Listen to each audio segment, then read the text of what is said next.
O'zbekiston Respublikasi Prezidentining 2025-yil 24-fevral kungi statistika ishlarini tashkil etish va yuritish tizimini yangi bosqichga olib chiqish bo'yicha chora-tadbirlar to'g'risidagi 27-son farmoni qabul qilindi.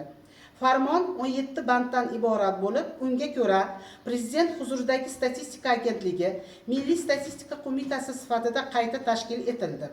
Farmonga ko'ra, statistika ishlari samaradorligini yanada oshirishning makroiqtisodiyot va tarmoqlar darajasida statistik kuzatuv o'tkazish tizimini hamda ularning metodologiyasini xalqaro standart va tavsiyalarga muvofiq takomillashtirib borish,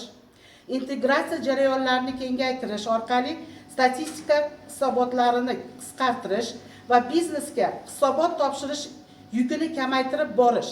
mahalladan respublikagacha tamoyili bo'yicha statistika ko'rsatkichlarini shakllantirish tizimini yaratish orqali ma'lumotlarning ishonchliligini ta'minlash kabi ustuvor yo'nalishlar belgilangan. 2025-yil yakunigacha hududlar statistikasi axborot tizimi ishga tushirilishi, 25-yil yakuni bo'yicha hisobot davridan boshlab xodimlar soni yillik o'rtacha 5 kishidan kam bo'lgan va yillik tushumi bazaviy hisoblash miqdorining 2000 baravarigacha bo'lgan mikrofirma va kichik korxonalar uchun yillik statistik hisobotini topshirish majburiyatini bekor qilinganligi hamda har 3 yilda bir marotaba statistik hisobot topshirilishi belgilanganligi ta'kidlab o'tilgan. Statistika organlarida sun'iy intellekt texnologiyalaridan foydalangan holda 2026-yil 1-yanvardan hisobotlarni topshirishda korxona va tashkilotlarga maslahat beruvchi maslahatchi sun'iy intellektga asoslangan interaktiv xizmati, foydalanuvchilarga statistik ma'lumotlarni tez izlab topishga ko'maklashuvchi tahlilchi sun'iy intellektga asoslangan konsultativ xizmati,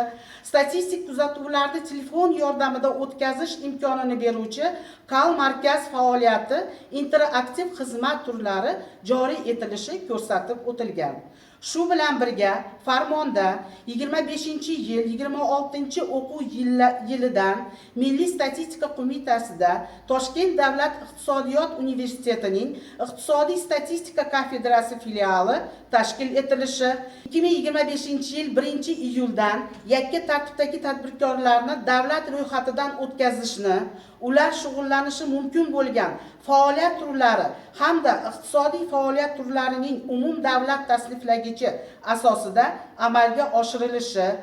aholi va keng jamoatchilikka dolzarb va ishonchli statistik ma'lumotlar va tahlillar bilan ta'minlab borish maqsadida Milliy statistika qo'mitasi tuzilmasida mavjud shtat birliklari doirasida media markaz tashkil etish, Milliy statistika qo'mitasining 25-yilga mo'ljallangan axborot siyosatini yuritish bo'yicha chora-tadbirlar dasturi hamda Respublika statistika kengashi kelgusi yildan boshlab axborot siyosatini yuritish